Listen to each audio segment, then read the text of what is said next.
In this talk, I'm going to talk about the Grail mysteries. Well, the Grail mysteries are actually more ancient than Christianity and can also be discovered in the Hebrew Kabbalah. And they're profoundly connected with the land and are a way of accessing and experiencing some of the deepest truths of all.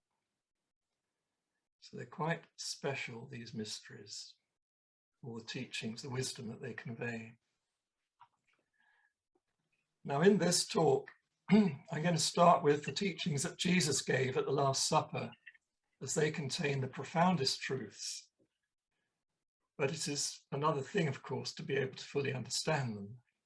So I hope this talk will help us understand them a little bit further. And the rest of the talk, therefore, will be geared to some explanation of this teaching, how it involves the Holy Grail, and what the Holy Grail is and means, and how and why it is one of the greatest mysteries of all, and particularly connected with the land. And because the Grail mysteries are very much a part of the Arthurian mysteries and the land of Britain, I shall go on to focus on this aspect of the Grail mysteries as well. There are also other aspects of the Grail mysteries, which I've spoken about some of them in other talks, but in this talk, however, I hope to go right to the very essence of the mystery. Now, during this talk, I'm going to share slides. I'm going to share my screen so that you can see the slides. So the Holy Grail and its connection with the Last Supper. The Holy Grail is particularly associated with Jesus and the cup of wine used at the Last Supper, which was the Passover meal that Jesus enjoyed with his disciples just before his betrayal and crucifixion. The story of the Last Supper begins with Jesus asking two of his disciples to go to Jerusalem to prepare the Passover meal for him. This was in fact part of a ritual, a dramatic acting out of the great mystery that took place over several days, which involved not only Jesus but also his disciples, and this is not often realized. Well, to quote from the Bible,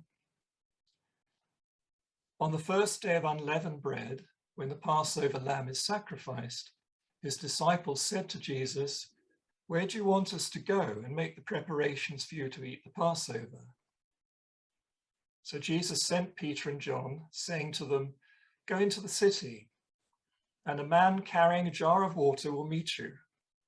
Follow him, and wherever he enters, say to the owner of the house, 'The teacher says, my time is near. I will keep the Passover at your house with my disciples. Where is the guest room where I may eat the Passover with my disciples?' He will show you a large room upstairs, furnished and ready. Make preparations for us there." So the disciples set out and went to the city and found everything as he had told them, and they prepared the Passover meal. Now, when the preparations were done, Jesus and the other 10 disciples came to the upper room, and the Passover feast, called according to Hebrew Pesach, commenced. So the Bible continues, "While they were eating, Jesus took a loaf of bread, and after blessing it, he broke it, gave it to the disciples, and said, 'Take, eat, this is my body.' Then he took a cup, and after giving thanks, he gave it to them, saying, 'Drink from it, all of you, for this is my blood of the covenant, which is poured out for many for the forgiveness of sins. I tell you, I will never again drink of this fruit of the vine until that day when I drink it new with you in my Father's kingdom.' When they had sung the hymn, they went out to the Mount of Olives." Now, the raising, offering, blessing, and teaching and sharing of the Holy Grail, which goes on in this meal, is a symbolic action that is also represented by the Kabbalistic tree of life. Wherein the Grail, which is number 10, the kingdom, at the foot of this tree, which is also known as the bride, is raised to become the Holy Grail, united with the Holy Trinity and manifesting as the crown jewel of creation. This is the mystical marriage, where in number 10, the Grail or bride becomes number 3, the illumined Holy Grail, filled with the wisdom of her beloved, the groom, which is number 2 on the Tree of Life, and pregnant with love and knowledge of that wisdom. In such unity, they become one in love, and the child of light, of knowledge of truth, is born. And the blazing star represents this revelation of truth, which is in fact revelation of number 1, the source of everything. This revelation is then shared, and this is shown by number 4, mercy, the right hand of God on high, shared through by that means. But first, to achieve all this, one must become number 10, the root of the tree of life, and be properly prepared. And this is the initial sacrifice that must be made. And all this Jesus acted out with his disciples.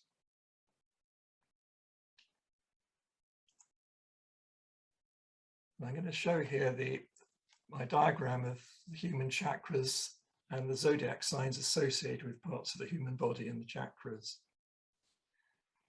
So I'll walk you through it this way. So to start with, the pool of Siloam, where the water was collected, and the feet of the disciples walking the ground, are associated with the zodiac sign of Pisces, which is associated with the feet. The disciples then follow the water bearer Aquarius to the house on Mount Zion. To do this, the water bearer and the 2 disciples must climb Mount Zion in Jerusalem in order to reach the house. So from Pisces, they go to Aquarius, Capricorn, Sagittarius, to Scorpio, the base of the spine. And the body is the house, or the house is the body. Once the house is reached and the password given, important this password, the disciples have to ascend the stairs inside the house in order to reach the upper room. So we ascend now inside the body, inside the house, up to the upper room, which is represented at the throat chakra and outer major chakra ruled by Taurus. Taurus and the outer major chakra. And this is the upper room where the Last Supper is to take place, which is a sacred meal involving feasting and inspired teaching. Then after the feast, all the disciples with Jesus go to the Mount of Olives. The olive is a symbol of peace, and olive oil is the original holy oil used to baptize the heads of those who are being prepared to become sovereigns or illumined ones. So from Taurus, we go up into Aries, the head. Then follows the betrayal, arrest, trial, and condemnation of Jesus. Aries then becomes what's known as the Agnus Dei, the sacrificial Lamb of God. And Aries falls to the feet, down to Pisces. And the sacrifice, known as crucifixion, leads to initiatic death and then resurrection, followed by ascension to the 7th heaven and becoming one with the spirit of the Messiah, the Spirit of Christ. The resurrection and ascension concern the arousal and rising of the Kundalini through all the chakras, right up to the crown chakra, producing full enlightenment. So in the Tree of Life, the 7th heaven is represented by the blazing Christ star, or Hex Alpha, the unnumbered Sephira known as knowledge, which knowledge is illumination or revelation of truth. This, as I said before, is the manifestation of number 1, the crown, the otherwise hidden source of all. This is then followed by the sharing of this 7th heaven revelation. So this is said in the Bible as Jesus Christ being seated on the right hand of God, which is mercy, to teach wisdom and bestow mercy. So number 4 of the tree of life. And then coming to judge the quick and the dead. So there we go to number 5, which is the judgment, Sephirah. Now this is the role of the great Hierophant of the mysteries of life, to teach and to test, or to teach and to judge. The whole of this is represented by the bread and wine symbolism. The bread of life is the wisdom or spiritual light that descends like a sun from above to fill the grail. In response, the grail is lifted up to be offered to the Most High in mystical marriage, with the pure water in the grail imbued with wisdom being turned to the rich wine of knowledge as a result. In this way, the grail becomes the Holy Grail. The raising of the grail symbolizes the Kundalini, which is the intelligence or soul consciousness, rising up and illuminating all the chakras, right up to the crown chakra. And each of the 7 major chakras is associated with a type or level of consciousness, and these are equated with the 7 heavens. Now, the famous biblical example of water turned to wine occurs during the marriage of Cana. The marriage of Cana is actually what's known traditionally as the Hieros Gamos, the sacred marriage. And in Jesus' story, it was his marriage to Mary Magdalene, his wife, his bride and then wife, both of whom were carefully prepared. Mary, the bride, is symbolized by the grail of pure water, who becomes the holy grail of wine when filled with wisdom and enlightened by it. And Jesus, the groom, has the wisdom that impregnates Mary, his bride. When married, Mary is the Holy Grail, and Jesus, her husband, is her protector, the guardian of the Holy Grail. Now, there is a story of Mary's casting out of 7 demons with the help of Jesus. And this actually refers to her own soul progression through the 7 heavens of consciousness to reach full enlightenment and marriage with Jesus. Because each heaven is symbolized by a planet and said to be ruled by a planetary spirit known as a demon. So I show this in this particular tree of life. So the 7 planetary heavens are also equated with the 7 major degrees of initiation. So you pass each degree when you've symbolically defeated the demon. The demon comes to test, but also to teach. It's the Hierophant of each heaven. So you go Moon, Mercury, Sun, Mars, Jupiter, Saturn is the usual way it is shown.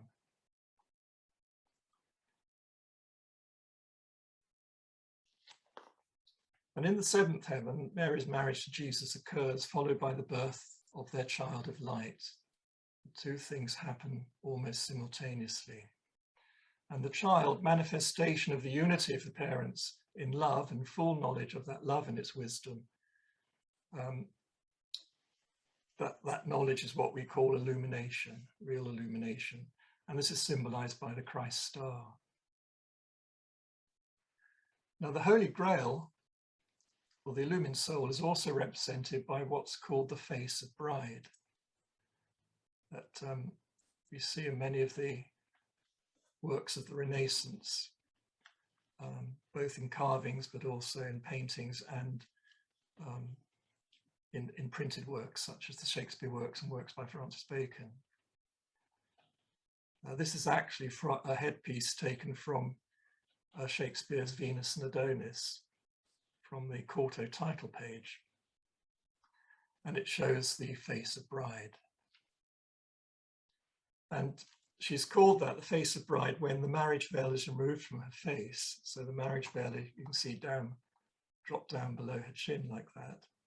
It had covered her before. Before you marriage, the face of the bride is veiled. It's still done, isn't it, in traditional weddings? And then she has a crown of plumes of light, representing the illumination. Here she's crowned with 7 plumes of light. Sometimes it's shown as 3 plumes and sometimes as 12. And she represents truth revealed. Hence the saying that it is through the face that the truth in the heart can be seen. And such truth, of course, is love. And this is the Holy Grail. So you can see why in one of the Shakespeare plays, Rowan says, truth is in a woman's eyes, and so on. So the author of Shakespeare knew all these things, as most of us know. Now the upper room, if you go back to the upper room and the Holy Meal, after the sacred marriage of Jesus and Mary, Jesus spent the next 3 years teaching and training his disciples in these mysteries so that even greater things might be accomplished. A greater mission that included knowledge of the land and indeed the whole knowledge of the whole world as a living being. I think this is really important to know, and it's what I've been trying to gradually enable people to get to know more and more, and myself included. I'm learning all the time as well. But the land is so utterly important and you can't separate it from the mysteries. Now the upper room of the Last Supper was in the Essene quarter of Jerusalem, on a high point of the upper city that came to be known as Mount Zion. So here's a diagram of it. So this is the Essene quarter of the upper city, and this is on quite high grounds on a hill of its own. The Temple Mount's on another hill. David's city, is this part, is included in what became the lower city. The lower city is down here. We've got lower city, upper city, the Temple Mount, and this is called the neighborhood of the Mishnah, this area. So this is the map of how Jesus knew Jerusalem in his time. And the man carrying the jar of water would have been an Essene celibate from a community of men, as normally only women carried water. So there's a big clue in this. And he would have collected the water from the pool of Siloam in the Tyropoeon valley of the lower city that lies at the foot of Mount Zion and the Essene quarter in the upper city. There's the pool of Siloam. And the Passover meal was called by the Essenes a Kadosh Seder, a holy meal or meal of the covenant. The word Kadosh means holy, which itself means something that is pure, immaculate, sanctified and consecrated, being set apart for a special purpose, morally, spiritually and ceremonially. The purpose was to be the servant of Elohim. Elohim means Abba Ema, the Divine Father, Mother, who is the All, or Holy Trinity be another good word for it. The covenant which the Essenes had, so it wasn't new to Jesus, covenant is to love God and love one another. To love God and love one another. The 12 male disciples formed an Essene governing council of 12, led by their teacher of righteousness, Jesus, who in this instance acted as both priest and king. As a priest, Jesus blessed the bread first, and as a king or Messiah, Jesus blessed the cup of wine afterwards. Now the Essenes' holy meal cup of wine was equivalent to Elijah's cup. And Elijah's cup was the 5th ceremonial cup of wine that was used by a particular branch of Jews during the family Seder dinner on Passover. And it is left, 4 cups of wine are drunk first, and then there's the 5th wine that is blessed, but it's left untouched in honor of Elijah, who, according to tradition, will arrive one day as an unknown guest who will resolve all controversial questions connected with the law and herald the advent of the Messiah. So Jews who celebrated this way would then open the door a little way to allow the spirit of Elijah to come in. But here it was being acted out for real in this Last Supper with Jesus and his disciples. Because Elijah is the priestly aspect of the Messiah who comes first to prepare the way. And the Messiah is the kingly aspect who comes after. The priestly aspect is the light that descends into the Grail, the soul, and teaches it the wisdom. And the kingly aspect is the final revelation and illumination of the raised, illumined soul, crowned with glory, which is achieved after the soul has put the teachings into practice, which of course is love in action.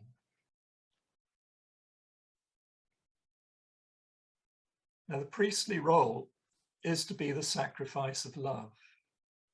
And this is known in ancient tradition, like the Hebrew tradition and other traditions, known as the sacrifice of the Lamb of God. Because the priest is signified by the zodiac sign of Aries, the ram, which rules the head. So Aries in the sacrifice falls to Pisces, the feet. In other words, a death occurs. And in Freemasonry, you reach this degree.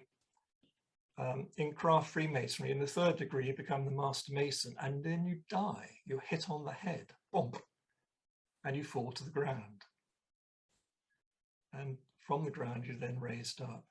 And the symbol of this, for Freemasonry now, and also in tradition in the past, is what's called the morning star, the pentalpha, also associated with Venus, the star that rises before the sun. I mean, Venus is actually a planet, as we know, but it's a symbol of the pentalpha, the morning star, that you have to become before you've got any hope of becoming the main sun that follows after.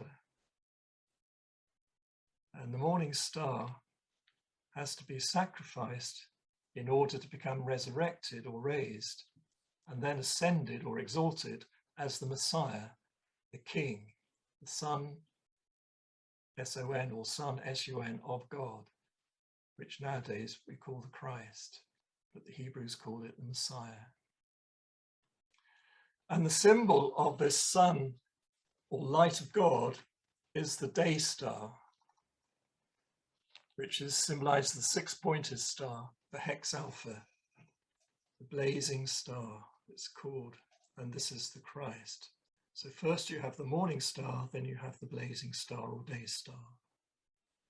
And of course, once the day star rises, the sun rises, then it eclipses the morning star. You don't see that anymore because the morning star is absorbed into the day star, or has become the day star.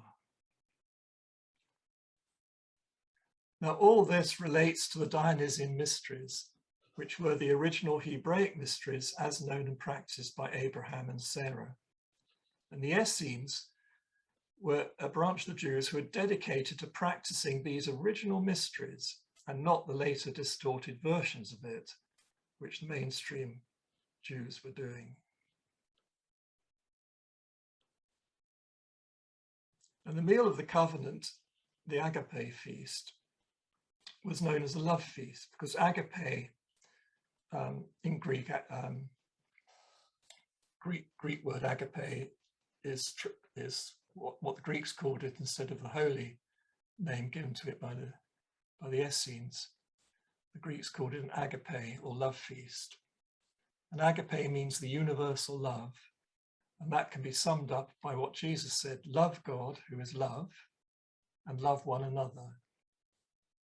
And God in the Dionysian mysteries, which are the Orphic mysteries too, is eros, divine love. Love God, who is eros, love, and love one another. And the symbolism of the bread and wine was exactly the same in the Dionysian mysteries as for the meal of the covenant. And the name Dionysus literally means son of God, which is the same meaning as Messiah or Christ.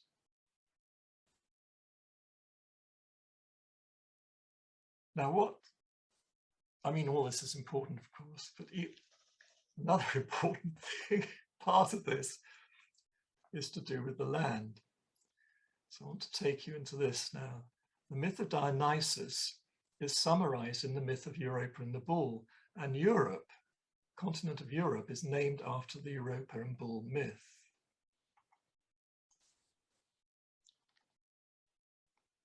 So in other words, the bull, who's the incarnate Zeus, is represented by mainland Europe.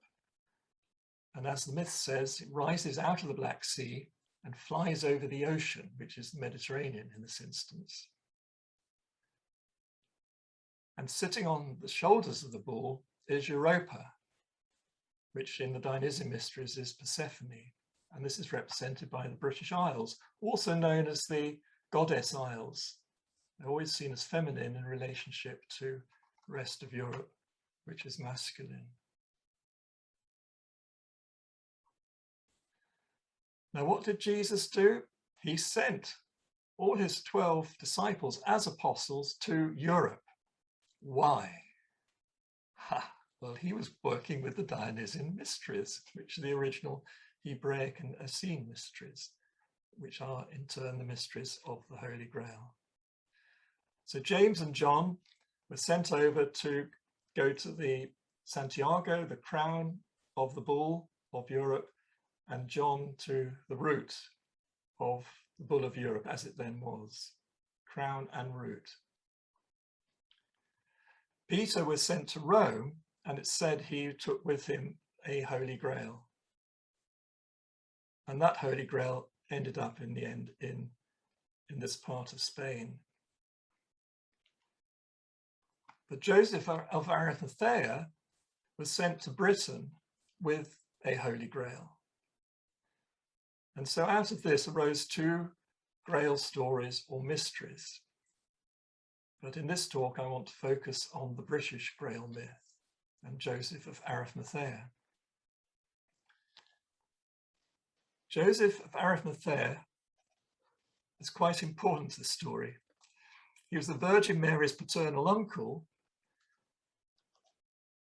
And of course, with Joseph, who is Virgin Mary's husband, dying, quite soon after the birth of Jesus, and her other children, unless she had those by another husband, he took over the role of guardianship of the family for a time. So he was Virgin Mary's paternal uncle. That means he was her father's brother. And he was a prominent member of the Jewish Sanhedrin. And he is referred to by the Romans as Nobilis Decurio, the noble counselor. And he was the minister of mines to the Roman government. And he owned many ships which traded with Britain. And Joseph visited Britain many times himself and knew the British royal families. And he had a daughter called Enigeus, which is the same as Anna, we call it Anna. And she married a British king called Bron or Bran, who was the grandson of Beli Mawr, Beli the Great. Beli Mawr, if you didn't know, was the father of Cassivellaunus, the leader of the Celtic tribes who repelled Caesar's invasions in 55 and 54 BC. He was quite a king, Beli the Great. After the crucifixion, whilst washing Jesus' body to prepare it for the tomb, Joseph of Arimathea caught some blood flowing from the wounds of Jesus in the cup used at the Last Supper. And after the resurrection and disappearance of Jesus' body from the tomb, which is Joseph's tomb, Joseph was accused of stealing the body, and he was imprisoned and deprived of food. And whilst in jail, Jesus appeared to Joseph in a glory of light and entrusted him with the Holy Grail, instructing Joseph in its great mystery. Jesus explained to Joseph the purpose of his life on earth. That's Jesus's purpose of life on earth, and the secret of the Holy Grail, and told Joseph that he would not free him from his prison until the time was right. After this, Joseph was miraculously kept alive by a dove that entered his cell every day and deposited a wafer in the cup. And then eventually he was released. Now in AD 36, during further persecutions of the Christians, Joseph of Arimathea and some others were forced to leave Palestine as exiles in a boat said to have been without sails or oars. Besides Joseph of Arimathea, the exiles included his son Joseph and his daughter Enigeus and her husband Bron, together with Lazarus, Martha, Mary Magdalene, and Mary Salome. And they all miraculously survived the sea journey, landing eventually in Les Saintes-Maries de la Mer near Marseille on the south coast of Gaul, which is now called France, of course. So somehow they made their way over the Mediterranean to Les Saintes-Maries de la Mer. The Apostle Philip, who was already there in the south of France, received them and consecrated Joseph as Apostle of Britain. And then he sent Joseph northwards to Britain together with 11 companions. And in Britain they were met by Guiderius and his brother Caradoc, also known as Caractacus, who were princes of the Silures of Britain and sons of the king Cunobelinus. And Joseph was presented with the 12 hides of Glaston and a promise of protection against Roman molestation. Now, glass in Celtic means greyish green and refers to a grassy slope. Ton means measured area. In other words, the measured area of a grassy slope, measuring 12 hides, was the gift that they were given. The grassy slope, of course, implies a hill. Or Glaston could be interpreted as glastons with an S on the end, which means oak trees, and that points to a sacred grove. And that's what the word is in Breton and Cornish language. Now, according to painstaking research by Alan Wilson and Baron Blackett, published in the book The Holy Kingdom, authored by Adrian Gilbert, the 12 hides of Glaston were not at Glastonbury, that's commonly thought to be the place, but they were on Innis Widron, which is Hart's Hill, Oldbury, near Atherstone or Arthurstone, and Manchester and High Cross, on the way of the Most Holy Head of Bran. Now, for me, with all my researches and insights and so on, I am sure that this is correct. But of course, I expect many people will disagree with me. But the way of the Most Holy Head of Bran is a key to this whole story.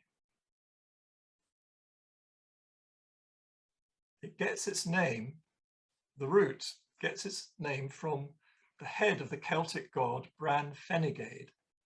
Fenegade means the blessed crow, which was carried from Snowdonia to London along the Celtic San Widlin, means Irish way, and was buried in the Celtic burial mound, Bryn Gwent, or White Mount, now surmounted by the White Tower of London,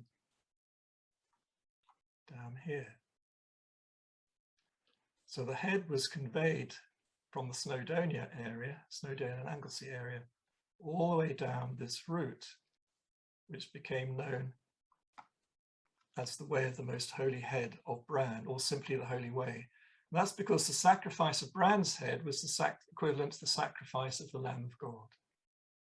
It's a holy sacrifice, equivalent to what Jesus did. And also Bran's route became, or is, the spine of what's known as the Boar of Britain. which I've talked about in one of my previous talks on the Druidic mysteries. So there's the head of the boar, there's the body of the boar, and this is the energy route down its spine and chakra system. And High Cross is the very heart of Britain. And this is where the Sarn Wyddolin, this route, and the Sarn Foss, this route, cross each other on this rather wonderful high hill, where if it didn't have houses on, you get a fantastic 360 view for many, many, many miles all the way around.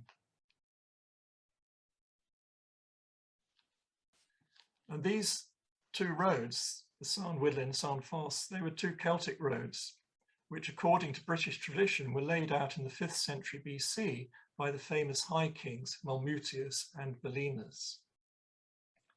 And High Cross as the centre of Britain was also recognised by the Romans, who established their north-south axis of Roman Britain through High Cross. So the Roman axis of Britannia, as they call Britain, runs from St. Catherine's Point in the Isle of Wight in the south, up to the mouth of the Tyne in the north. And from this north point, the Romans built Hadrian's Wall from the mouth of the Tyne on the west coast to the Solway Firth on the east coast, thus dividing Britannia from Caledonia, which was their name for what's now Scotland. The Romans then went on to pave most of Sarn Wyddolin and Sarn Foss, the two great axes of Britain, and they became known as Watling Street and the Foss Way. The High Cross is also the centre of the landscape zodiac of Britain, laid out by the Celts, as far as I can discover, unless it was laid out even earlier than them. But anyway, they knew it and used it. And the way of the Most Holy Head of Bran, or Sarn Wyddolin, follows two radii of the British landscape zodiac that are two important zodiac sign divisions. So these are the 12 equal signs, and these are two of the divisions of the 12 equal signs. Now, in the Grail tradition, what's called the first table of the Holy Grail was actually at where Joseph Arimathea was, at Glaston on Hart's Hill. That's at Albury near Manchester, that I'm pointing at now. It's not far from High Cross, the very centre or heart of Britain. So this is very significant. The first table of the Holy Grail was established here on Hart's Hill, and it represented the table of the Last Supper, or the meal of the covenant.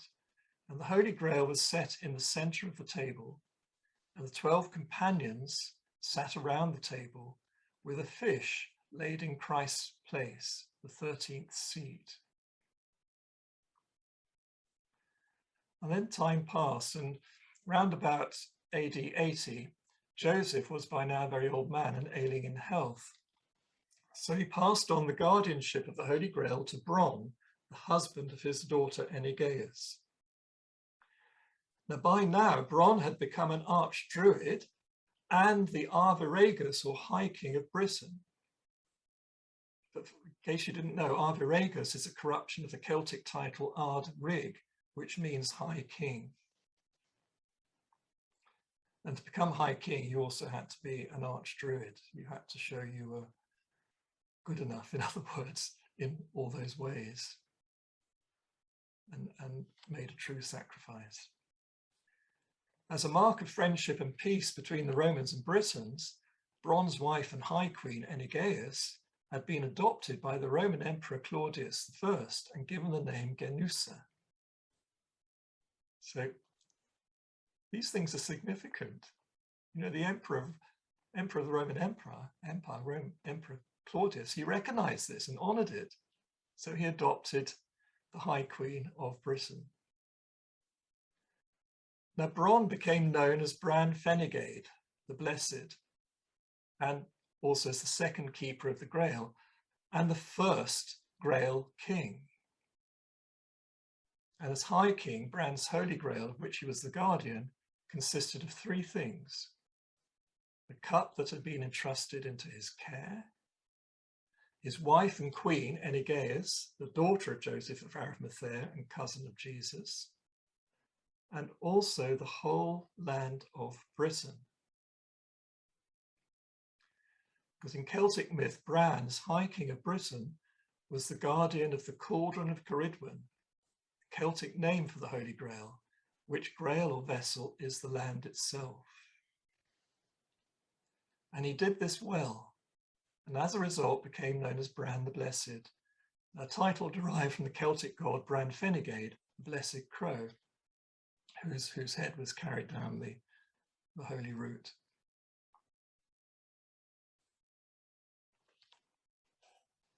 Now, Bran's castle was Dinas Bran in Llangollen in Wales.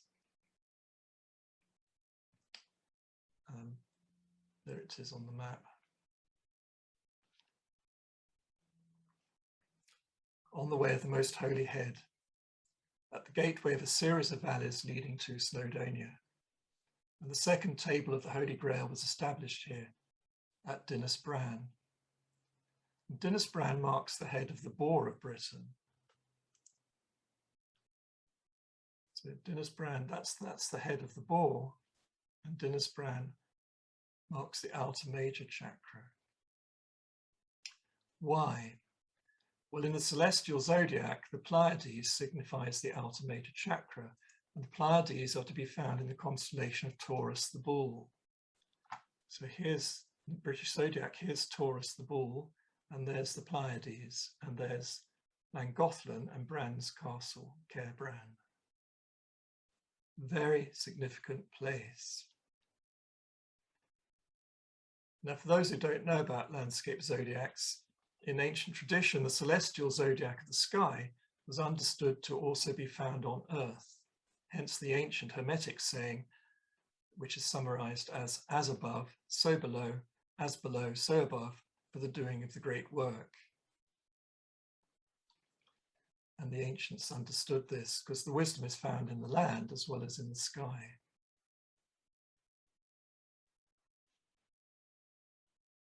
Now, the Pleiades in the story of Europa and the Bull is Europa. And so this place here at Llangollen, which marks the Pleiades in the British zodiac, is a microcosm of the whole British Isles, which is Europa in the continent of Europe, with mainland Europe being the Bull. So you get the significance of this. So Bran here became known as the rich fisher king after he miraculously fed the company with a single fish. And Bran's castle on Caer Bran, this is Caer Bran, and there's a Celtic castle there. Now a Norman castle is built on top of it, but there's still the earthworks of the Celtic castle to be seen. Well, this became known as the Castle Corbinic, the Horn of Plenty, like the word cornucopia, which is another symbol of the Holy Grail. Corbinic is a word derived from cors, which is the Welsh name for a horn or horn of plenty, the cornucopia. So in other words, this was called, whole hill and castle was called a cornucopia, the symbol of the Holy Grail. Now, 3 centuries later, we have King Arthur and the Knights of the Round Table. And there are several King Arthurs really, but the most famous one that really from which this story is derived, connected with the Holy Grail, King Arthur and the Knights of the Round Table, is someone who's called Arthur or Arthun, son of Magnus Maximus, the grandson of Constantine the Great and Queen Helen. Magnus Maximus himself was the High King of Britain and for 5 years Emperor of the West. His grandson was this Arthur, very famous warrior and king in his own right. And in the Grail myth, King Arthur presided over what's called the third table of the Holy Grail. So go back to Show Dinas Bran again. And the headquarters of Arthur himself was Castle Ring on Cannock Chase, which is much closer towards the centre. I'm pointing at it now, Castle Ring near War, not far from Oldbury and High Cross.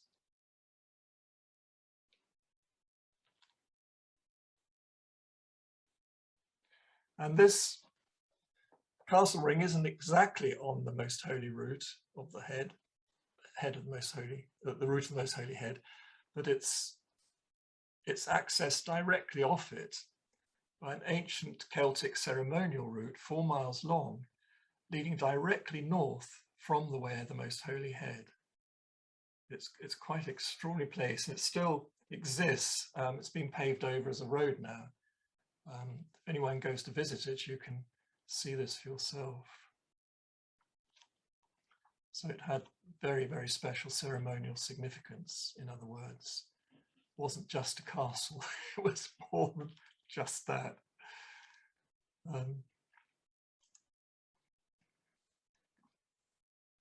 Now, the British Zodiac itself was the true round table of the Knights of the Round Table. Because the land filled with the abundance of nature in which can be found the wisdom is a grail. Grail means vessel, which can become the Holy Grail when it is made holy. To discover and know the land and to make the land holy, turn it into a Holy Grail, is the task of the 12 Knights of the Round Table in their search for the Holy Grail. The 12 knights and their ladies are associated with the 12 zodiac signs and 12 distinct labours of love. The knights had to go in search of the Holy Grail, which is to be found in the centre, the heart. But reaching the centre could only occur after mastering the labours of all 12 zodiac signs. And such mastery is only achieved by means of labours of love, by loving the land as well as loving each other. Moreover, the land was symbolized by the knight's lady, so loving and protecting the lady was part of the initiation. And only when all 12 labours have been achieved successfully would the knight be able to become the next High King and marry his bride, the Queen. And in this way, the Holy Grail is discovered and known and married. And the High King becomes guardian of the Holy Grail, and he and his queen become sovereigns of the Round Table. It's also given in another myth I've talked about before, but I'll say it again, it's called Merlin's Emerald Isle. So this whole British Zodiac, or land of Britain, was also known as Merlin's Emerald Isle, in which the wisdom is to be found. And this is a symbol of it, a sort of square shape or diamond shape within the circle. The 12 signs and labours are summarised by the 4 quarters of the land, and the symbolism of the Grail Hallows, the stone, the sword, the spear and the shield, associated with those different directions. And the 5th Grail Hallows is the chalice, which represents the quintessence, the unity of the whole, the complete Holy Grail, here in the centre in the glen of precious stones. Now he who reaches the centre is given the chalice, signifying his mastery in loving service and experiential knowledge of the whole land.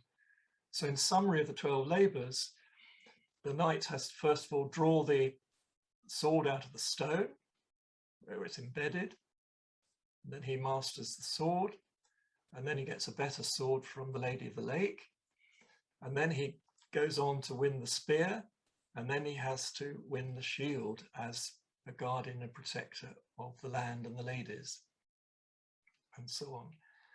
And only then, when he's achieved all these 4 symbols, if you like, only then can he approach the glen of precious stones and be allowed to find the chalice. But for that he has to die, go into the underworld and be resurrected and raised up again in a new enlightened form.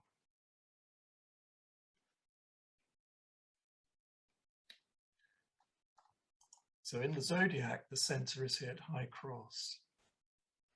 And this achievement is then symbolized further by the sacred marriage of the knight and his lady, who become crowned High King and Queen, wherein the Queen represents the land, of which the King is the guardian and protector, the carer. And in this way, the King becomes the Grail King and guardian of the Round Table, the zodiac of the land, which is nature's Holy Grail.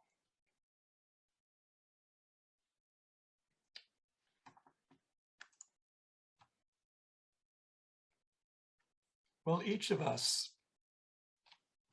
is a grail, the vessel of the spirit, the wisdom. And it's up to each of us to become a holy grail. But at the same time, we're each an ingredient of the grail of the land. And it is up to us to help make the land holy into a holy grail. The task, in other words, for each of us is to get to love and know the land as well as each other, and thereby make all things holy.